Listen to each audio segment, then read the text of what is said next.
Please ensure that the wiring connections are as shown below.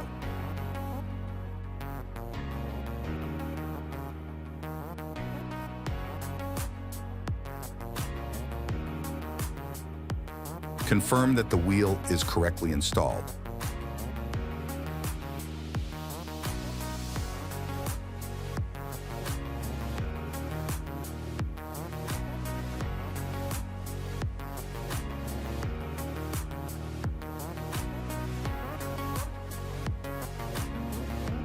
Press the orange button to take the cover down. This button converts the system from manual to automatic solution.